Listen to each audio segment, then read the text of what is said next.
Merhaba sevgili seyircilerim. Oktay Usta'nın mutfağındasınız. Bugün sizler için güzel şöyle bir patlıcan yemeği hazırlayacağım. Lezzetli, mükemmel bir tat olacak. Yanında cacık, pilav, Allah ne verdiyse, bir de çoban salata, naneli çok güzel gider. Kıymetli seyircilerim, 4 tane patlıcanımız var burada. 250 grama yakın kıyma, az kıyma, bol sebzeyle hazırlanmış bir patlıcan yemeği olacak. 4 tane domatesimiz, 3 tane soğan, 3 diş sarımsak, 4-5 tane yeşil biber, bir tane de kırmızı biberimiz var.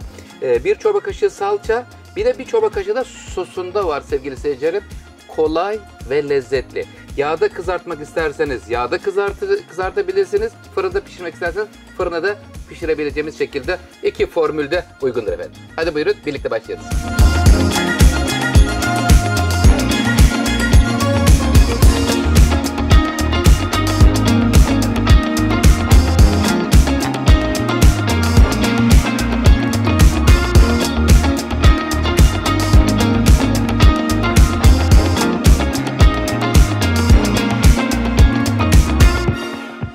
Sevgili seyircilerim, patlıcanları yağda kızarttık. Biraz etraf yağ oldu ama fırında kızartırsanız daha hafif olur diye tavsiye ederim sizler için. Efendim şimdi bütün sebzelerimizi doğradık. Tavamızda önce kıymayı bir çevireceğiz. Peşinden soğan, sarımsak, biberler tavada yerini alacaklar. Bismillahirrahmanirrahim. 250 gram kıymamızı, bakın dondurucuya kıyma nasıl konulur diye daha önce video çekmiştim. O yöntemden parçalı görüyorsunuz. Böyle yaptığımız zaman çözdürülmesi çok kolay oluyor kıymanın. Kıymetli seyircilerim, hemen bakın ateşini yaktık tavanın, biraz zeytinyağı koydum. Çünkü patlıcanlar istesek de istemesek de yağı biraz fazla çekerler. Ondan dolayı buraya koyacağımız yağı az koymaya çalışacağız. Daha az yağlı olması için. Evet efendim, şöyle kıymaları hemen biraz çeviriyorum ve peşinden hiç bekletmeden hemen soğan ve sarımsak gelecek buraya. Gelir misin canım? Hemen geliyor. Soğan, sarımsakla birlikte kavrulmaya başlayacak. Biberler ve domates gelecek sonra da.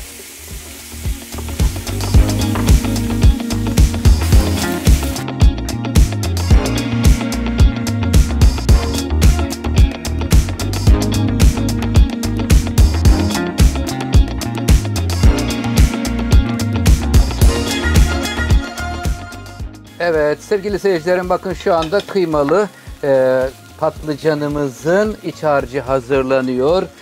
Önce kıymayı aldım. Biraz kavurduktan sonra üzerine soğan, sarımsak, sonra yeşil ve kırmızı biber. Bir çorba kaşığıydı ama azalttım. Bir tatlı kaşığına düşürdüm salçayı. Bir tatlı kaşığı da domates salçası da koydum. Şimdi 3 tane doğranmış domatesi ilave ediyorum. Tuzunu koydum. Karabiber kıracağım. Ondan sonra patlıcanlarımız şu anda hazır bir vaziyette bekliyor.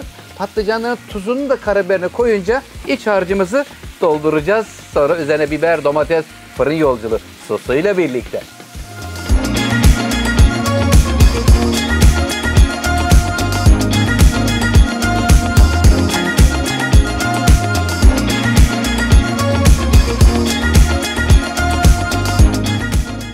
Kıymetli seyircilerim, şu anda ortaya çıktı. 20 adet çıktı. İkişer taneden düşünürsek 10 porsiyon. Yanında güzel bir pirinç pilavı ile birlikte müthiş olur. Pirinç pilavı tarifimde YouTube'da mevcuttur efendim.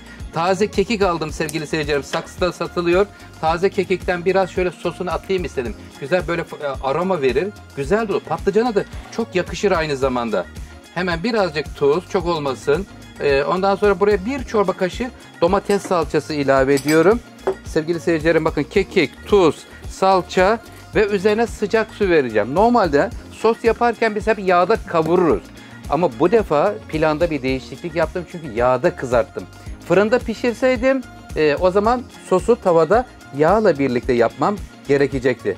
Ama bizim şu andaki yapmış olduğumuz yöntemde yağı aza indirebilmenin püf noktalarıyla efendim ilerliyoruz kıymetli seyircilerim. Evet, kekik, salça, su güzelce kıvamı açıldı. Burada yaklaşık olarak 3 su bardağı su var sevgili seyircilerim. Çok fazla su olmasın çünkü sebze yemeği aynı zamanda. Ne kadar suyu çok olursa o kadar sebze yemeğinin tadı yavan olur. Bismillahirrahmanirrahim. Hazırlamış olduğumuz şimdi kekikli salçalı sostan sevgiyle, kepçeyle şöyle üzerinden gezdirerek döküyorum. Önceden ısıtılmış 180 derece fırına gönderiyorum. sevgili seyircilerim güzelce lokum gibi oluncaya kadar pişiyor. Zaten buradakiler hepsi pişmiş. Bir bütünlük sağlanması gerekiyor. Yarım saat kalması yeterlidir. Ya da 20 dakikada yeterli gelir efendim. Tamam. Şöyle patlıcanların üzerine çıkacak kadar oldu mu yeterli. Allah bereket versin. Evet efendim. Şimdi bir fırın yolculuğu vakti. Fırınımız şu anda hazır. Efendim sosu döktük ve patlıcanlı, kıymalı, az kıymalı, bol sebzeli ve bol lezzetli tarifimiz fırına gidiyor. Canım iyi yolculuklar diliyorum. Efendim patlıcanlı yemeğimiz fırında pişerken sizlerden ricam bu konuda bana yardımcı olursanız çok sevinirim. Lütfen bildirim zilini açın. Efendim beğeni butonuna basmayı unutmayın. Sizleri çok seviyorum. Ortalığı toparlıyoruz. Fırından çıkıyor ve sonun vakti diyoruz.